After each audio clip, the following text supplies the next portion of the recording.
back and forth. So we're having a good time. But right now, one thing that is not debatable is that our next guest is pretty darn amazing. Her name is Miss Nikki Woods. She is one of the premier names in radio. She has a career that has spanned over a couple of decades because she's been doing it since she was 7. So she's just really amazing. And now she's turned a new page in her career, and she is now helping people to launch their career in the media. So that said, welcome to the show, Miss Nikki Woods. Oh my goodness. Thank you for having me. I'm so excited. I was listening to the battle and I've prayed for heaven, so I think we're going to have her right before the next one. I don't know. You know, we keep trying to figure out if heaven, the game that we play during breaks is normally is, was heaven alive when this song came out? And for the majority of it, I don't know. Yeah, when I was working for Tom, because Tom is really old school. So when I was working for Tom Joyner, Tom kicked me out of the studio several times. And I didn't know the stuff he was talking about. So I feel for heaven. I got it. Well, right now it's just me and heaven in the studio, and I don't know how to operate the board, so I can't kick her out. But I can look at her crazy and put her on Facebook, and she hates that. Well, hey, Nikki, thank you very much for being with us. Rather than going through a big, long bio, tell us a little bit about where you've been, because I know that there's things that we still even can't Google about you because of all the great things that you've done. Tell us a little bit about some of the highlights of your career. Oh, my goodness. There are so many. So briefly, I have been in radio for more than 2 decades, so I'm really, really proud of that. But I did start out in television. I wanted to be a sports reporter, and I started out in St. Louis at the CBS affiliate there. And then I worked briefly at ESPN for a while before I started to figure out that TV really wasn't my thing, and TV sports really wasn't my thing. And so I was invited to do a guest co-hosting spot at a radio station in Boston. A friend of mine was the host there, and he wanted me to come sit in while his co-host was on maternity leave. And so I went in and I sat in for a week while I was on vacation and literally called ESPN. And it was like, if y'all don't need me, I'm going to go ahead and stay over here. And so I went into radio, and I've been in radio ever since. So worked in Boston, worked in Chicago for 10 years and loved it, and then was with Tom Joyner for 8 before I decided to resign last year.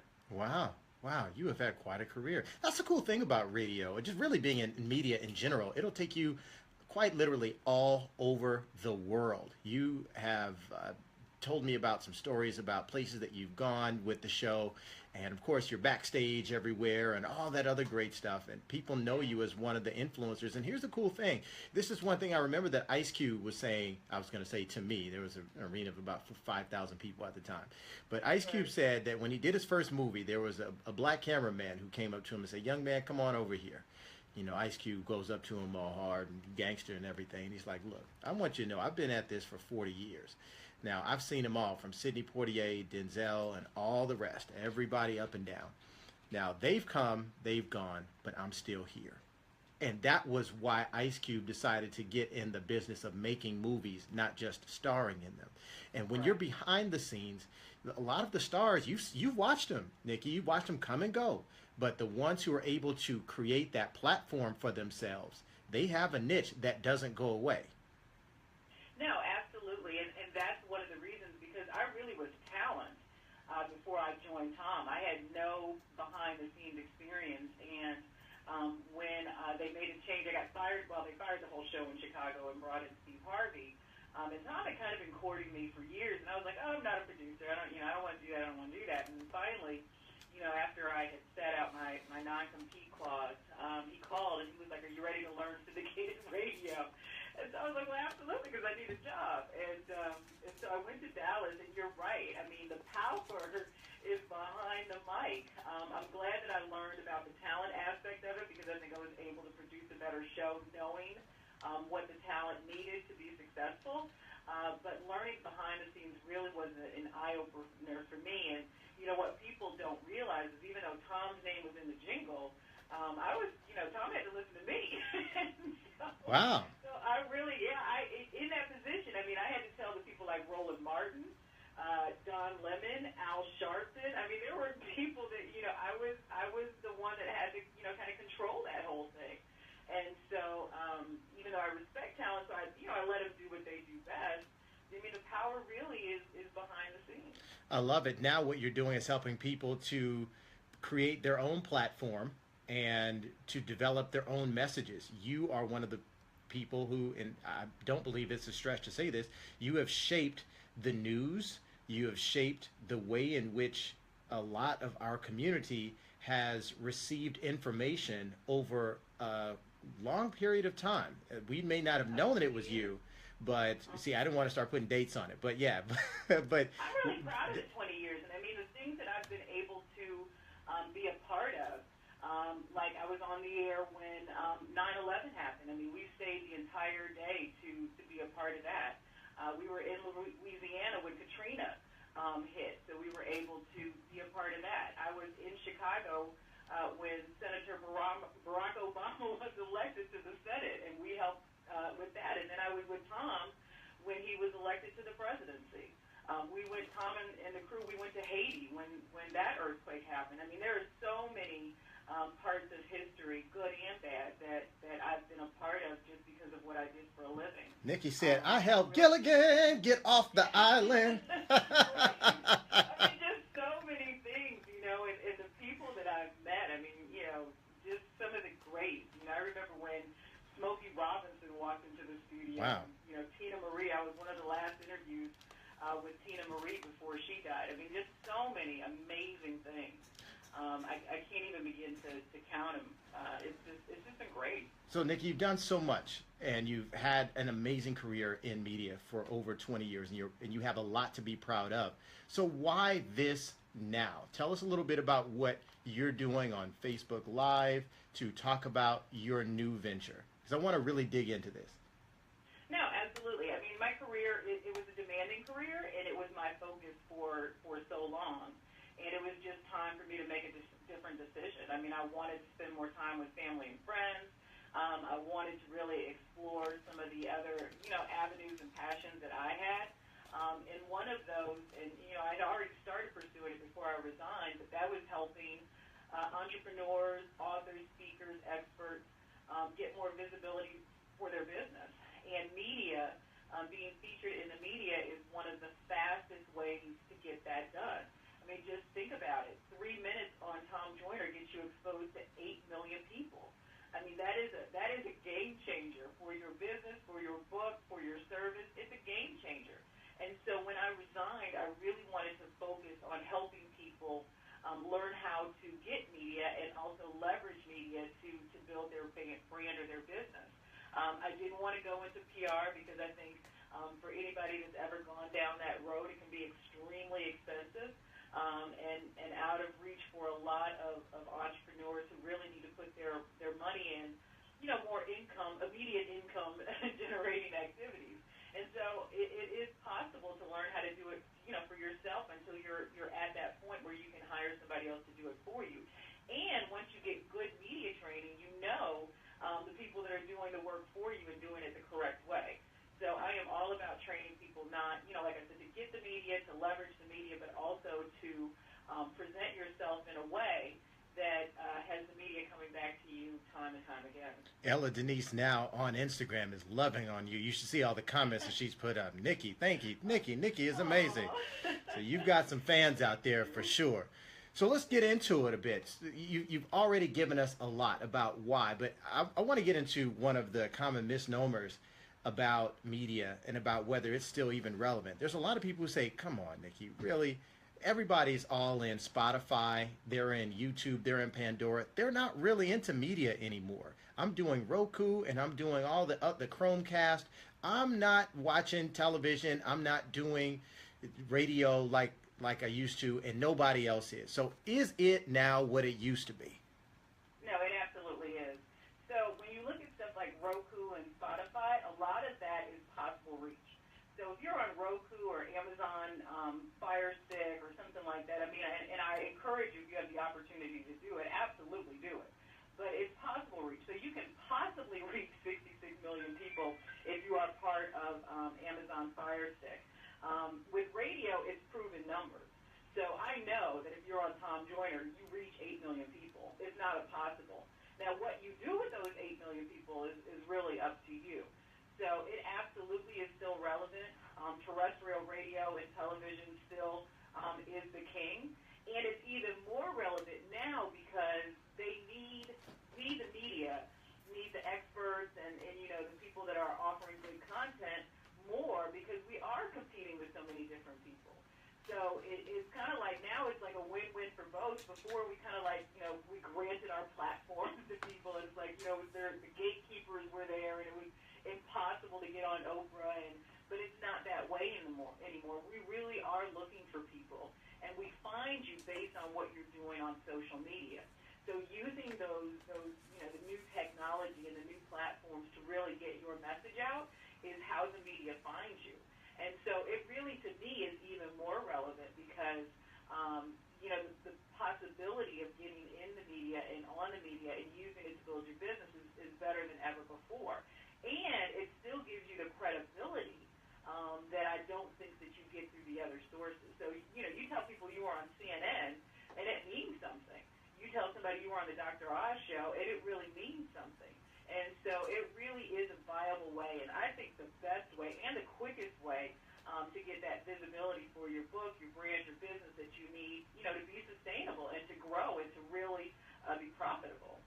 So you're telling me that being on Dr. Oz means more than having your own YouTube video? Are you trying to say that? Are you insinuating that my YouTube videos don't mean as much as Dr. Oz? No, I think that's She said, I'm not insinuating. I'm telling you. Million subscribers on YouTube, and absolutely. Got it. What the YouTube videos do for you is they get, they make you searchable. So if you're producing YouTube videos around the content where you're an expert, if I Google presentation power, I know Jonathan Sprinkles is going to pop up. So if I'm looking for an expert to talk about how to present your business in a better light, the chances that I'm going to land on you are even greater because you do produce so much good content through social media channels. But it is not the game changer that being on Dr. Oz will be. And I'll tell you just a quick story. I never wanted to, to push myself, to my media buddies while I was still in the media. So I never pitched myself to Tom. I never, he knew what I was doing, but I didn't want to cross any boundaries. And one day we were supposed to have a guest on in the Jackie Reed segment that was supposed to talk about how publishing books and telling your story can transform your business. And for whatever reason, something happened with the guest. And so, Jackie was like, Nikki, and Tom was like, yeah, Nikki, can you do it? And I did it. And I added to my list in just a 3-minute interview. I added to my email list, and we all know how important our email list is and how, the money is in the list. I added to my list 30,000 people. Wow. In 3 minutes. 30,000. 30,000 people because I knew what to do, and I was set up to do it. So a lot of times we'll get opportunities to do interviews, and we get opportunities to be in the media, but we're not prepared to handle what comes next. So we're just happy we're on Tom Joyner, or we're just happy we're on CNN. But we don't have any kind of a process for the people that are interested in learning more about you. And so what I teach is, not only how to get the media, but then how to leverage it and how to set up your processes. So when you do capture all those people, you have a system to put them in so that you can eventually convert them to paying clients or customers. Okay. All right. Look. All right. You've got me ready now. I just can't. Okay. Let me just play a couple songs right quick, and we're coming back. And I'm telling you what we're going to talk about. We're going to talk about how to get ourselves set up. How do you know which kind of topics from your life are media worthy? We're going to talk about book publishing and whether that is even a good idea. How do you know when you're ready? All that good stuff. If you'll just hang on, we're going to get into it. Will you hang with us? Yes. Are you talking to me? Yes, I'm talking to you. I'm hanging. Yes, cool. All right, Heaven, let's do it. It's the Jonathan Sprinkle Show, y'all. Yes, Shauna says she's amazing. I agree. She's like 30,000. I definitely didn't need one. That's for sure. Anyway, let's get back to the topic at hand. We're talking about getting yourself in a higher visibility in the media, raising your media platform. Man, I'm so glad today that we have Miss Nikki Woods on. She has a 20-year experience. Her resume has just been phenomenal. She shaped media. She shaped news. She shaped our thinking within the community for over 20 years, working with Tom Joyner and some of the other top names out there in the world. and she's here with us today. Nikki, hey, let's talk a little bit about it. You still with us? I'm still with you. All right, very good. Nikki, talk to us a little bit about what we can do. I see you on Facebook Live all the time, and you have one of the best consistent live streams I see, as evidenced by the fact that you have 1,500, 2,000, 3,000 people watching, sharing, and liking like pretty much every day, which is completely awesome. Now, talk to us a little bit about what we can do if we feel like we have a story and we want to share that story with the world. Do we just start calling up the local producers? How do we know which stories are actually worth it, which ones aren't? I've got a story. Help me go to the next level. No, absolutely. So I think the first place to start is recognizing the value of what you have to offer. And the value, and I hope that everybody gets this, when I say it, and it's one of the things I talk about consistently, but the value is not that you wrote a book. The value is not that you have a business. The value is not that you have a service. The value is in the transformation that whatever it is that you have will provide for my listening audience. So as a producer, I could care less that you wrote a book on one level. What a book says is that you are an expert. I think it provides that credibility, but it's the value within the book that I'm interested in for my audience. So for people that get on and all they're focused on is selling something, that really never works well for an interview when it comes to converting to customers. What you need to do is provide just insane value in that interview, get them into some kind of system that we talked about earlier, nurture them, and then sell them something. And so too many people make the mistake of going in for the sell instead of going in for the relationship. So that is the biggest piece that I think that people get wrong.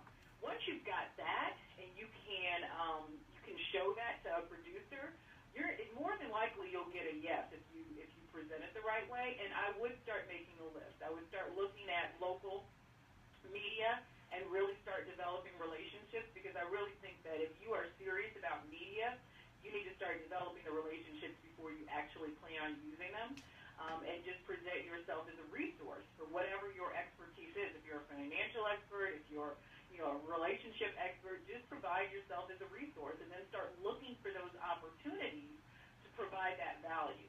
So, and finances and relationships are just easy to use as examples, but if you're a relationship coach and you haven't pitched yourself for Valentine's Day, then you're asleep. If you are a financial expert and you aren't ready for, tax day, income tax day, or you're not ready, for some of those big financial milestones, and then you're not doing your job.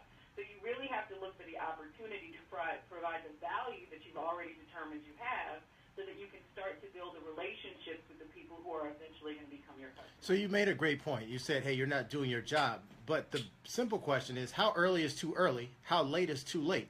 I know that some topics are evergreen, so you can plan. There will always be a Valentine's Day. There will always be a Christmas.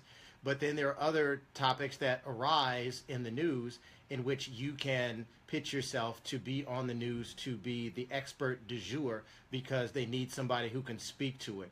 So for the evergreen topics, what's the normal time frame in which you should start to court the producers? And what's the best way to do it? Well, you should start to court the producers before you actually want to pitch the story. If you have not done that, then you just need to look at the different media outlets. So for print, usually you have a lot longer lead time. So magazines, they're looking at content 6 months before it's going to be published. Newspapers, a little bit shorter, between 3 and 4 months. But radio, we could be looking 2 days ahead of time.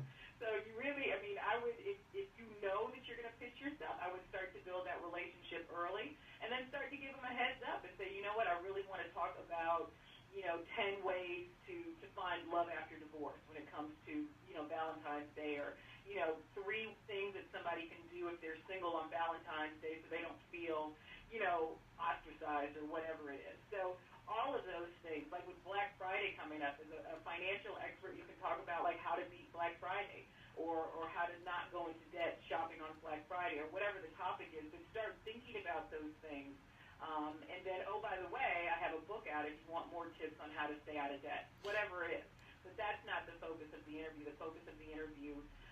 is value.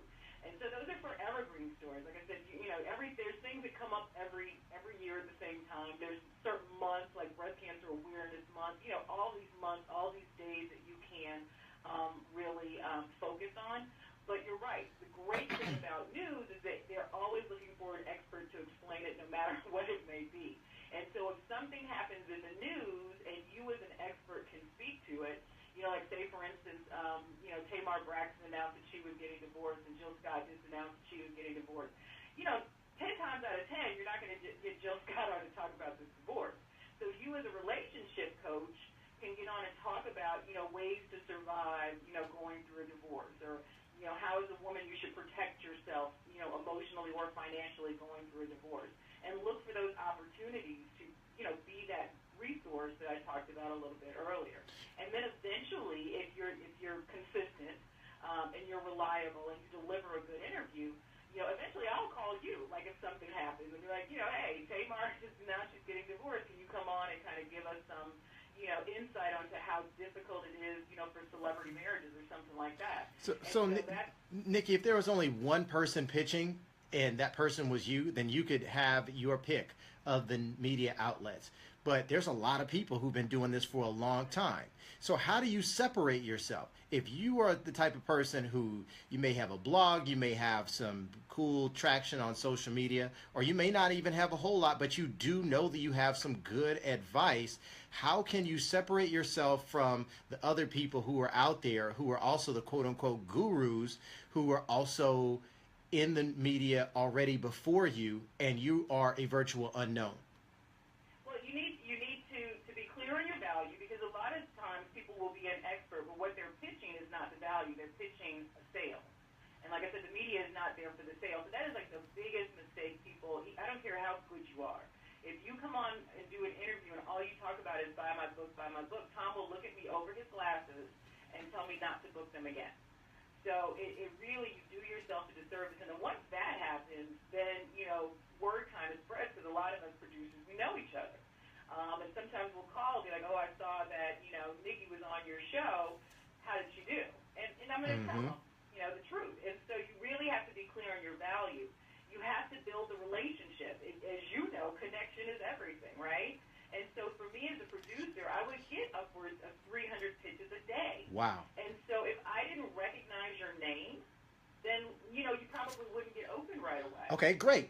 Okay, let's stop right here then. Great. So you have 300 pitches per day. There's no way that you could possibly read all of those and get your job done and, sleep, right? So you're not reading through all of these pitches. So you said, I want to work first with the people who I know, but if I am not in this world, how do I even get my foot in the door to get to know you and the Nikki Woods of the door? Do I need to start retweeting you on Twitter? Do I need to follow you? That's all about connection. That's all about building relationships, because once I start recognizing your name, then your email is going to get open. And then in the email subject, you have to expose the value. So tell me that you're going to help my listeners get out of debt in 2018. Tell me that you're going to help them be a millionaire in 3 months in 2018. Be able to back it up, but don't say I have a book coming out in January. I mean, I'm telling you, people are so focused on that one-off sale that they totally take themselves out of the running to develop the relationship that you want to have with the listeners that you are about to that are about to hear your interview. So it sounds like it's simple, but it really is a big deal, because so many people do it wrong. And so those are the things. You have to start establishing those relationships. And I say it's easier locally because you can actually go to events and start meeting producers and start meeting editors and start meeting hosts. But also, as you said, on social media, follow them, like their Facebook page, share their content. Media is entertainment. And I tell people all the time, unfortunately, to be in this business, you have to have a little bit of an ego. Mm-hmm. So if you're sharing my stuff, I'm starting to get a little puffed up, and I'm recognizing your name. And then, when you email me or, say something like, I saw the story you posted on Facebook, I'm going to open it. Now I feel really good about myself. So you have to think of ways to distinguish yourself. I had, and I'm pretty sure you know Lucinda Cross, but Lucinda was a guest on Tom, and that was my first introduction to her. And I didn't even book her. She was on a Jackie Reed segment, and, I helped coordinate it, but, I really didn't have that much to do with this interview. And she was so great about, like, the follow-up and recognizing, knowing Jackie is good, but knowing the producer of a show might be even better. And she worked on developing the relationship with me, and now we're friends, but I would call her, like, if I knew there was a fit for her, I would call her because she was so good about just creating the connection. And it really is about that. I hadn't met her in person, and eventually she had me speak at one of her events. Like I said, it became a friendship. But it started with her doing such great follow-up in developing the connection and understanding the value that she had to offer and not just the product she had to sell. I love it. This is great stuff. We're going to play a little bit more music, and I want to come back and ask you one more round of questions about something that you said that was a game changer for you that most of us don't have. We'll get back to that at the end of this song. Let's go, Heaven. The Sprinkle Show, as I just said, and we are having a good time. We are here with Miss Nikki Woods, and Nikki is telling us what we need to do in order to elevate our platform. The bottom line of it all, folks, that you all got a story, you have some wisdom, you have something that you have learned in your life that the media will reward you for. They'll put you on. Nikki told a story earlier about having been on air for 3 minutes and gained 30,000 followers. 30K, y'all. Good gracious. Now, this is what, I just got a whole bunch of hearts on Instagram because of that. So, Nikki, here's what I want to talk about on our way out. We've only got a few minutes left, but I want you to talk to us about what we need to do in order to get ourselves set up in case that thing happens. Because I believe that success is what happens when opportunity and preparation meet in the middle. So how can we prepare ourselves for that big moment? Well, first thing is you have to make sure your website is ready. We have shut many a website down. So I don't know all the technical terms, but you want to make sure that your website has enough bandwidth so that if 30,000 people go to your website at one time, then it will sustain it. If you're on like CNN or you're on the Tom Joyner Morning Show and you have 8 million people and you do such an amazing job, which I know that you will, amazing job of giving value, people are going to want more of that. And the first thing that they're going to do is go to your website. So the biggest thing is to make sure your website can withstand it. The second thing is that you want to make sure you have something to give them and announce that during the interview. Don't ask them to buy your book. Don't ask them to give them something of value. So if you are a relationship expert and you're telling people how to be happy single, then give them a freemium or a lead magnet or just a free PDF, whatever you want to call it, of the top 10 things you can do to be happy while you're still single.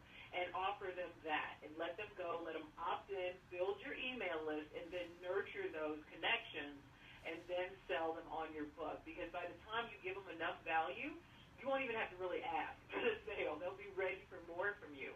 But like I said, so many people go in for that one-off sale that they forget about nurturing the relationship and really getting somebody into your funnel so that they will buy, multiple things from you and not just that one book. So you want to have your website ready. You want to give tons of value on the interview and then offer them something free so that they can opt in on your website and build your list and start nurturing those connections so that you can then convert them to clients. Love it. Nikki, hey, I know that a lot of people want to become your client. I know that's the truth. So for those people who are ready to say, Nikki, take me to the promised land, how can we find you? And get ready, because we have shut down many a website too. I'm just saying, because we're pretty big over here. Everybody is. So my website is NikkiWoodsMedia.com. I'm Nikki Woods anywhere on social media.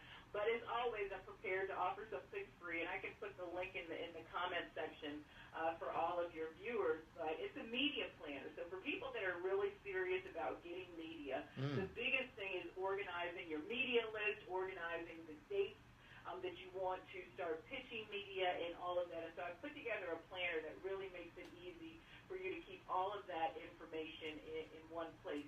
Media can be challenging, but the biggest piece of it is being organized and having a system, because it really is about pitching the value, but then the follow-up, because you may not get the yes the first time around. I might not even see the email.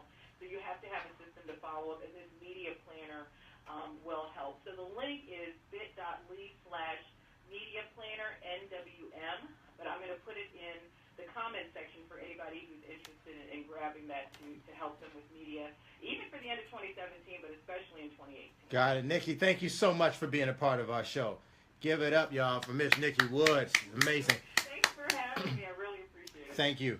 Hey, now it's time to go home with the sprinkle on top, y'all. Hey, as we just said, success is what happens when opportunity and preparation meet in the middle. You've got to know that whatever you want wants you back. But the way that you show how ready you are is by you getting prepared. The galaxy, the world, your God will only give you that which you are ready for. Anything else would make you suffocate under the blessing. So the way to say, I'm ready, is to start preparing yourself right now for what you want your tomorrow to look like. Read the books, make the connections, do whatever you have to do. Get yourself in position, because after that, everything changes. I want you to remember, life tastes better with sprinkles on top. Love you lots. Bam! Once again, it's on, baby. Bam! Bam! Bam! Turn the microphone off while I'm acting stupid. Bam! Nikki did it. My goodness, that was amazing. Whatever you want wants you back. Get prepared and get ready. Good job. Thank you all. Hey, I'm going to get out of here. Thank you so much. Yes, Jan, make sure that you click on Nikki's link and get her stuff, because that's really great. She said a free media planner. I'm like, can I stop the show and get it myself? Great job, Nikki Woods. Thank you very much. Amazing job. Not unlike anything I would expect, because she just basically proved who she was, period. John Carney said one of the most valuable shows yet. So, hey, thank you so much for being a part of this. Please make sure that you share this. Please make sure that you go to Nikki Woods' link and get her stuff. Make sure that you give her a comment. Let her know that you are a family member on the show, and I'm sure that she'll show you some love as well. Hey, I hope you have a fantastic Saturday, and I want you to remember, once again, business and life always tastes a little better with sprinkles on top. Love you lots. You know that. Hook 'em horns.